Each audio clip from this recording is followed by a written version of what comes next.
और प्रोजेक्ट्स जो AWT कर रहा है अपार्ट फ्रॉम फूड, उसके बारे में थोड़ा सा बताइएगा। फूड में जो है फूड के अलावा हम वाटर कर रहे हैं। वाटर में ये है कि इस्लामाबाद के जो वाटर फिल्ट्रेशन प्लांट्स हैं वो 60% हम ऑपरेट करते हैं। उसकी ऑपरेशन एंड मेंटेनेंस हम करते हैं। इसी तरह जो गिलगित है वो 100% वाटर फिल्ट्रेशन प्लांट्स हमारे पास हैं। पूरा शहर हमारे पास है। इस्लामाबाद 60% है। अभी रायवेंड पे हमारी वर्किंग चल रही है, तो इंशाल्लाह we are going to take over the whole Raiwind जो है, तो यहाँ से और फिर हम लाहौर की तरफ आएंगे। तो ये तो वाटर का प्रोजेक्ट्स है। इसके अलावा जो है हम न्यूट्रिशन के प्रोजेक्ट करते हैं, जिसका मैंने अभी पहले जिक्र किया है, कि जिसमें हम जो कमज़ोर माएँ हैं, जिनमें खून की कमी है, उनको अडॉप्ट करते हैं और उनके बच्चे की पैदाइश तक साथ रहते हैं। फिर बच्चे के अब हमने उसका सेकंड और थर्ड फेज़ शुरू किया है, जिसमें हम बच्चे के साथ 2 साल तक रहते हैं। क्योंकि 80% ब्रेन है, वो पहले 2 साल में बनता है। तो अगर 2 साल तक बच्चे को लेके चले तो फिर स्टंटिंग की प्रॉब्लम नहीं रहती। जो है बच्चा जो 2.5 केजी से कम पैदा होता है, उसकी स्टंटिंग के चांसेस ज़्यादा होते हैं। और जिस बच्ची का खून जो है वो 5 से 6 एचपी पे होता है, उसकी ज़िंदगी को खतरा होता है। एनीवे, तो ममता का प्रोग्राम जो है वो प्री नेटल से लेकर और बच्चे की पैदाइश के बाद पहले 1000 डेज में हम उनके साथ काम करते हैं। तो ये न्यूट्रिशन, और इसमें हर हॉस्पिटल में हम हैं ऑलमोस्ट। लाहौर के तमाम हॉस्पिटल्स में हैं, इस्लामाबाद में भी हम हैं और पिंडी में भी हम हैं। इसके बाद हमने भी स्कॉलरशिप का प्रोग्राम शुरू किया, जिसमें जितने भी प्रोफेशनल कॉलेजेस हैं, मेडिकल के और इंजीनियरिंग के, वो हैं साथ। उसमें एग्रीकल्चर के और ये जो यूवैस है, जो वेटनरी कॉलेज है, वो भी हमारे साथ, वेटनरी यूनिवर्सिटी जो है। तो हमने जितने भी प्रोफेशनल जो है कॉलेजेस और यूनिवर्सिटीज़, उनको अपने साथ जोड़ा है और उनके लिए हमने स्कॉलरशिप का प्रोग्राम शुरू किया। This is a need based scholarship, ये this is not a merit based scholarship. तो हम उनकी फ़ी दे रहे हैं, हम उनका हॉस्टल दे रहे हैं, हम उनका वो दे रहे हैं, मेस के पैसे दे रहे हैं। और अभी हम नया काम शुरू करने लगे हैं कि जो डे स्कॉलर्स हैं, उनकी ट्रांसपोर्टेशन के पैसे भी देने लगे हैं, क्योंकि उनको अभी ट्रांसपोर्ट इतनी महंगी हो गई है कि उनको आना पड़ जाता है। तो ये हमारे मेजर है। इसके अलावा हेल्थ में अभी हम आजकल एक इस्टेब्लिश कर रहे हैं डायग्नोस्टिक सेंटर, जिसमें MRI, CT scan, mammogram, digital X ray, ultrasound ये होगा, और वो फ्री ऑफ कॉस्ट होगा इंशाल्लाह। This would be a very decent project. अभी हमने एक आई हॉस्पिटल बनाया है और एक पेटर्निटी हॉस्पिटल हम ऑपरेट करते हैं, तो ये हमारा हेल्थ का है। इसके अलावा फिर डिफरेंट चीज़ें चलती रहती हैं, जैसे जो हमारा विडोज़ का प्रोग्राम है, ऑर्फन और विडोज़ का, उसमें एक हमारे पास ऑर्फनेज है जो हम चलाते हैं, और विडोज़ जो है हमारे पास रजिस्टर्ड है, जिनको कि हम मंथली राशन देते हैं। और बाकी जो है फिर वो ओकेजनल होते हैं, जैसे ईद पे हमारी ड्राइव चलती है, जैसे क्रिसमस पे ड्राइव चलती है, जिसमें हम स्कूल के बच्चों को राशन देते हैं।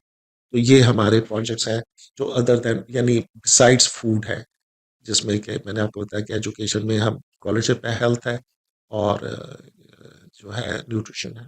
माशाल्लाह, this is quite an comprehensive list. हाँ। और अल्लाह आपको इन सब में सक्सेसफुल करे और इनको और भी बढ़ाए। थोड़ा सा आते हैं उस पे टॉपिक पे जो आपने पहले जिक्र किया था कि आप अल्लाह को ढूंढने की एक जर्नी पे हैं। और मैं जो पहले भी आपसे बात कर रही थी कि इंसान अल्लाह को ढूंढने की जो जर्नी होती है उसमें डिफरेंट लेवल्स पे, डिफरेंट लेवल पे जाता है at different stages in life. तो आपकी ये जो जर्नी है जो आप मुझे बता रहे थे, मैं उससे काफ़ी इंस्पायर हो रही थी। तो मैं चाहती हूँ कि आप हमें और हमारे यूजर्स से अपनी उस जर्नी, वो जो पर्सनल आपकी एक जर्नी है, उसके बारे में डिटेल्स थोड़ी सी शेयर करें जर्नी में। देखिए, मैंने जिस तरह पहले भी आपसे अर्ज किया है कि मेरा ख्याल है कि मैं वो रूह हूँ जिसने कहा हो कि मुझे आप चाहिए। इस वजह से दुनिया में बहुत कम चीज़ों में मेरा दिल लगता है, हम्म। और मुझे वाकई ही ये कैद लगती है। और मुझे इवन ये जो जिस्म है, ये भी मेरा बायो कंटेनर लगता है जो मुझे लिमिट करता है। तो मुझे ऐसे लगता है इस बायो कंटेनर में मैं कैद हूँ, और ये अल्टीमेटली किसी एक ज़मीन पे कैद है, और इसकी उड़ान नहीं है। जो मेरी अल्टीमेट ख्वाहिश ना दोज़ख है ना जन्नत है, मेरी तो अपने रब को देखना है। और रब के साथ फिर, सुभान रब के अल्लाह। साथ मुझे नहीं पता फिर आगे क्या मामला होगा, लेकिन मुझे अपने रब को मिलना है, वो फिर जिस स्टेट में भी रखे। आजकल जो है, तो आपने कहा कि क्या स्टेज है, तो आजकल जो मेरी दिली हालत है उसमें एक कलाम है जो आजकल वायरल भी है किस्मत से। ये हमारे लोकल शायर है गुलाम हुसैन नदीम साहब। उनका है, मैं वो आपसे शेयर करता हूँ। प्लीज।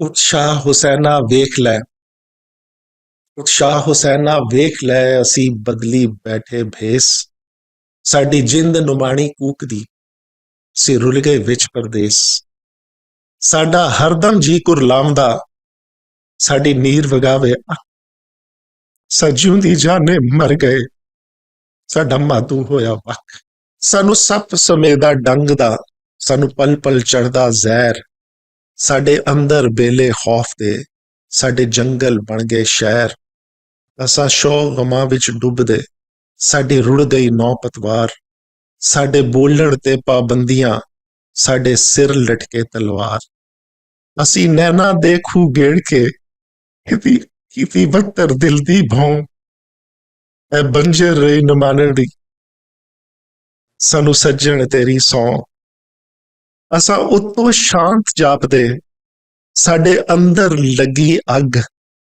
सानू चुप चपीता वेख के पे आखण लोक मलंग, हुण छेती बोड़ी बुलिया, साडी सूली टंगी जान, तैनू वास्ता शायद अनैत दा, ना तोड़ी साडा मान, असा पैरी पाले घुंघरू, साडी पावे जिंद धमाल, असा पैरी पाले घुंघरू, साडी पावे जिंद धमाल, साडी जान लबाते अपड़ी, हुण छेती मुख विखाल, साडे सिर ते सूरज हाड़दा, साडे अंदर सीत सियाल, बड़ छा हुण चतर रुख दी, साडे अंदर भांबड़ बाल, असा मच मचाया इश्क दा, साडा लूसिया एक एक लूं, असा खुद नू भुले सांवला, असा हरदम जपिया।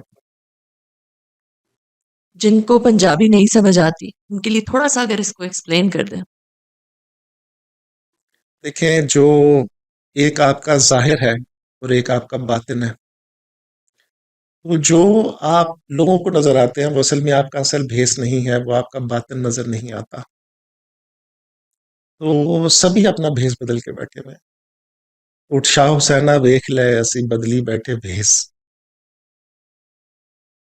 साडी जिंद नुमाणी कूक दी, असी रुल गए विच परदेस। जो जमीन है ये हमारे, हम उसके लिए एलियन हैं, हम एक्स्ट्रा टेरेस्ट्रियल हैं, बाहर से आए, हम जन्नत से आए हैं। तो यहाँ पर जो है ना, हर रूह जो है वो सुकून नहीं है। जिस तरह मैंने पहले भी अर्ज किया कि ये जो मैं हूँ, मेरा बायो कंटेनर है, ये मुझे रिस्ट्रिक्ट करता है, मेरी मूवमेंट रिस्ट्रिक्ट करता है। जो मेरी पांच खवास है वो मेरी फील करने की एबिलिटी जो है उसको लिमिट करती है। एक दफा जब मैं इसमें बाहर आ जाऊंगा तो आप सोचे मेरी कैपेबिलिटी कितनी इनहेंस हो जाएगी और मैं कहाँ तक मेरी रसाई हो सकेगी। हर एक का एक लवर है, एक मादू है। अगर किसी का मादू जो है वो इस दुनिया में नहीं है तो ऑब्वियसली आ, वो जिंदी जाने मर जाता। आपका आपका लवर नहीं हो, आपका महबूब आपके साथ नहीं हो, तो आप बौखलाए फिरते हैं। इसमें फिर आगे जाके जो है जैसे है, असा उत्तो शांत जापते, सडे अंदर लगी अग। तो बात यह है कि लोग आपका जाहिर ही देखते हैं, आप सुकून घूम रहे हैं, उन्हें समझ नहीं आती कि इसको तलब है, इसको इश्क है, इसको प्यार है, इसके अंदर क्या अल्लाह जल रहा है, इसकी ये किस तरफ डेस्टिन्ड है, ये किस डेस्टिनी में जाना चाहता है, उसका आ, ये किस तड़प में है और किस आग में ये जल रहा है, ये लोगों को नहीं पता चलता।